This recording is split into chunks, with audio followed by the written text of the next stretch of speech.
Ya,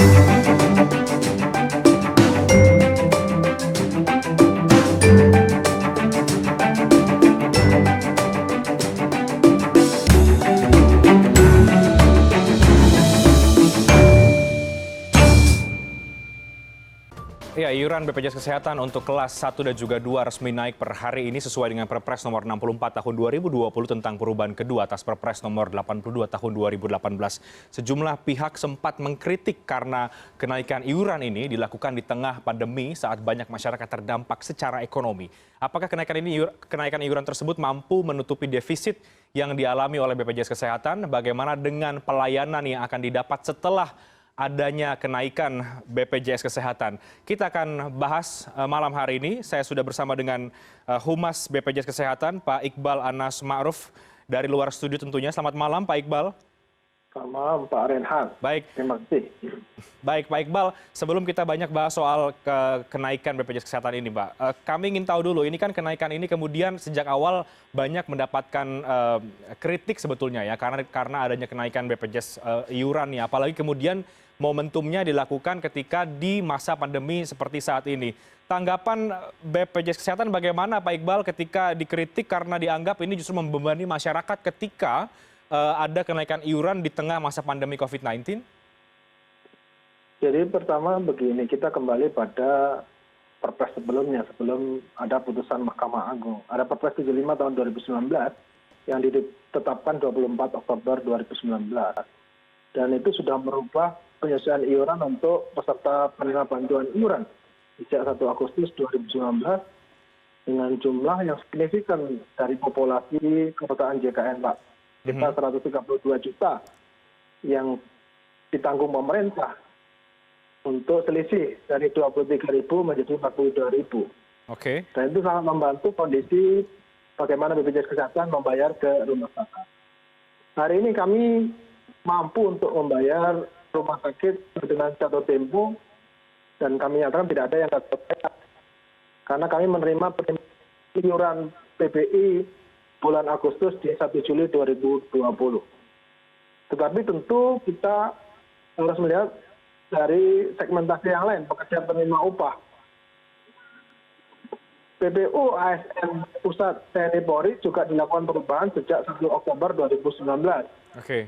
Baru ketika 1 Januari 2020 terjadi juga perubahan untuk mandiri yang 160.000 kelas 1, kelas 2 110.000 dan kelas 3 42.000. Karena ada putusan Mahkamah Agung, periode April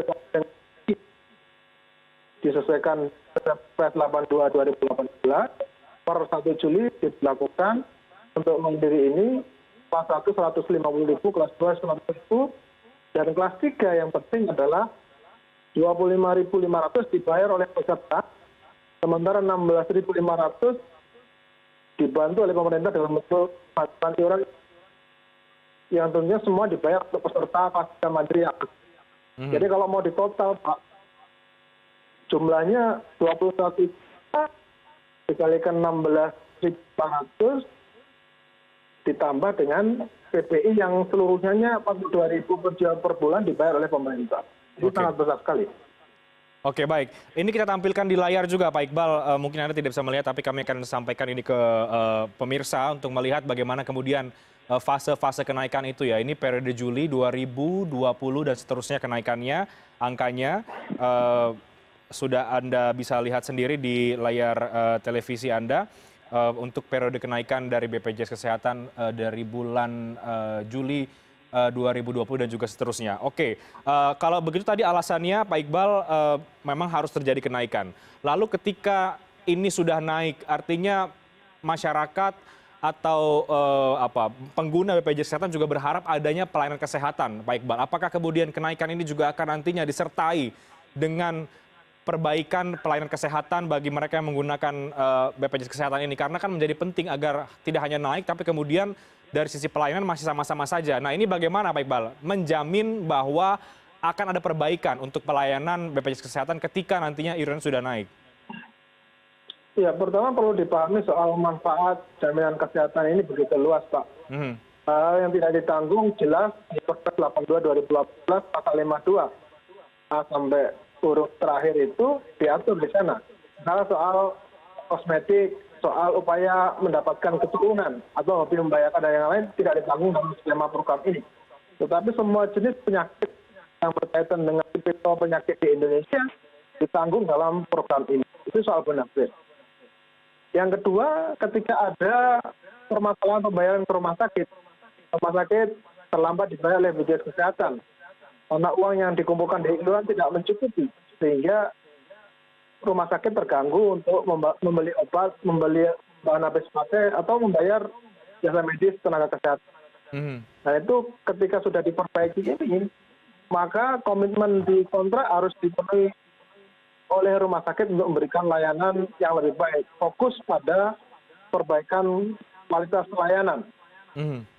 BPJS Kesehatan sebetulnya ingin menyampaikan bahwa tidak ada perbedaan manfaat medis antara kelas 1, kelas 2, dan kelas 3. Semua sama manfaat medisnya. Kanker juga ditanggung di kelas 1 atau di kelas 3 ditanggung juga.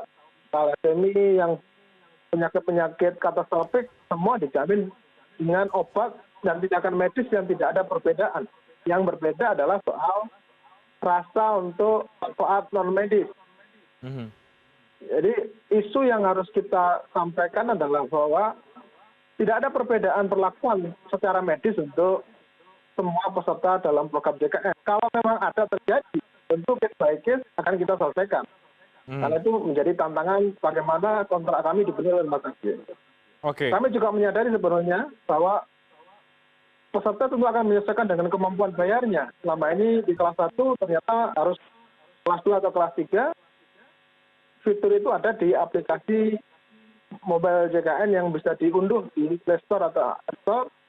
Dan peserta bisa secara mandiri untuk mengubah kelas.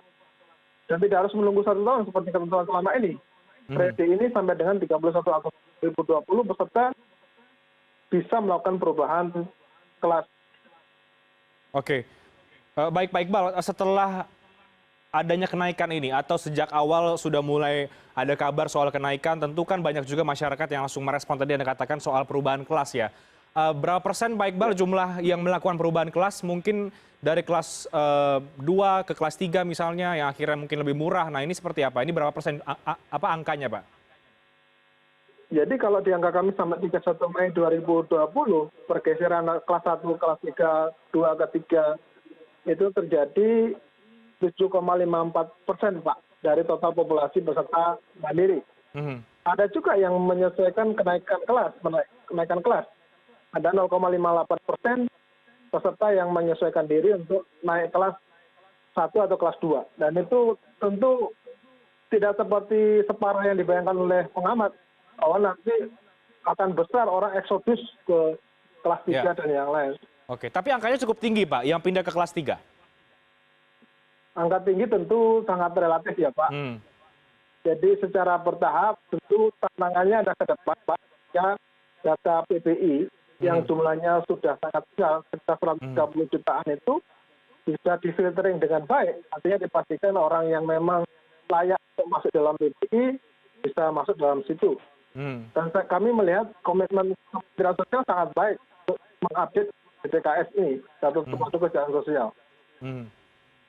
Baik Pak Iqbal, sebagian kalangan katakanlah dari ekonom, dari BPJS Watch misalnya mengatakan justru ketika kenaikan ini dilakukan atau terjadi di masa pandemi di tengah kemampuan masyarakat untuk membayar tengah turun begitu ya, ini justru bisa berdampak terhadap kemampuan mereka untuk membayar iuran tadi itu. Nah, apakah kekhawatiran atau itu sudah diantisipasi Pak oleh BPJS Kesehatan ketika ini dinaikkan tapi di tengah situasi secara ekonomi yang tengah sulit sebetulnya? Bagaimana nanti mengantisipasi kalau ada peserta yang justru tidak bisa membayar akhirnya dan malah merepotkan sendirinya kan terhadap BPJS Kesehatan sendiri itu? Jadi tentu sudah diperhitungkan ya Pak ketika mengambil keputusan soal penyesuaian iuran ini. Karena kita harus memilih untuk keberlangsungan program ini atau malah kita akan terhambat soal pelayanan. Karena justru ketika pandemik harus dipastikan jaminan kesehatan itu bisa tetap diakses oleh masyarakat. Isunya kan sebetulnya soal bahwa apakah orang akan tetap di kelas 1 sementara kemampuannya dari kelas 2 atau kelas 3.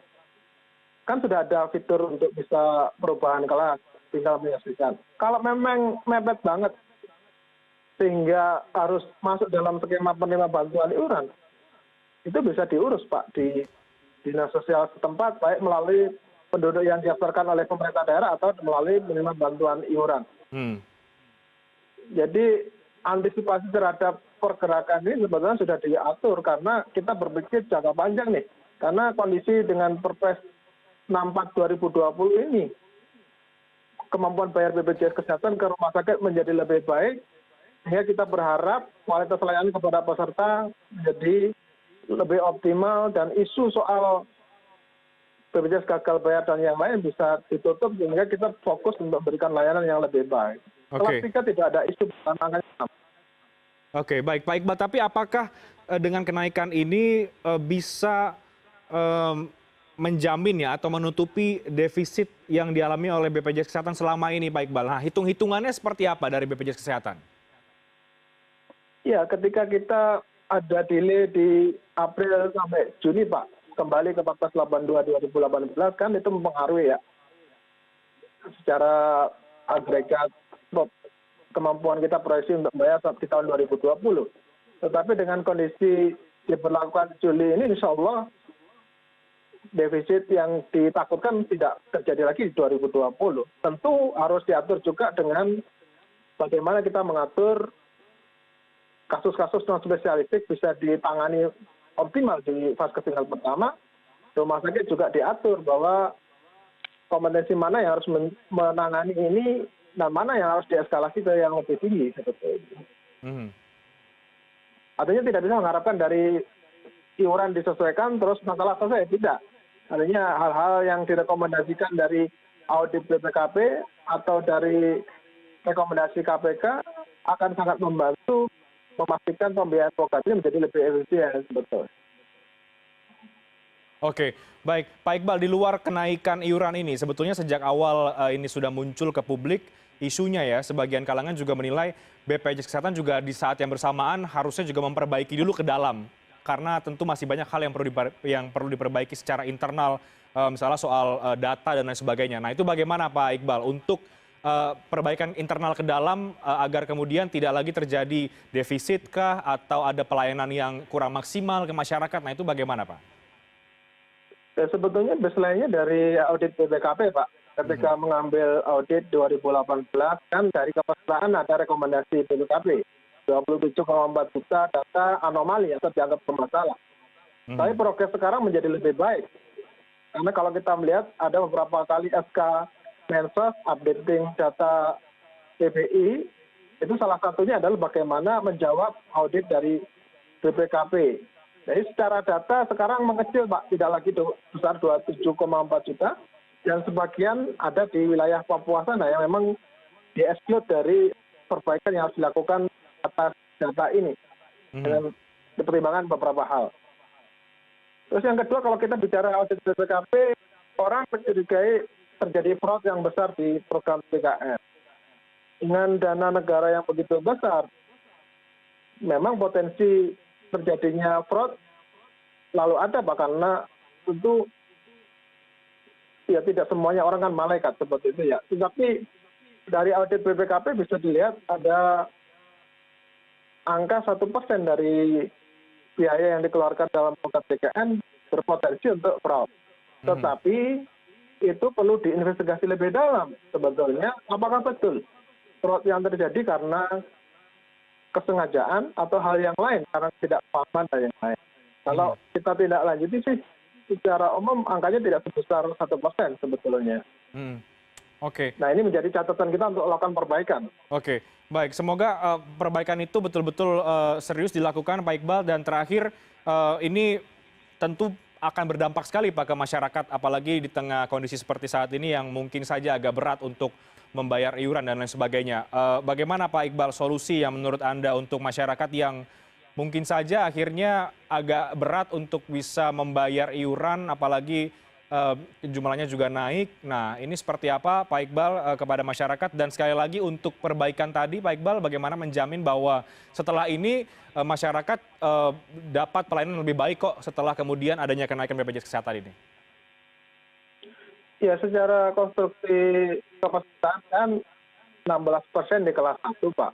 15% di kelas 2, dan 69% di kelas 3. Oke. Artinya dari bawah, kelas 3 memang yang paling banyak.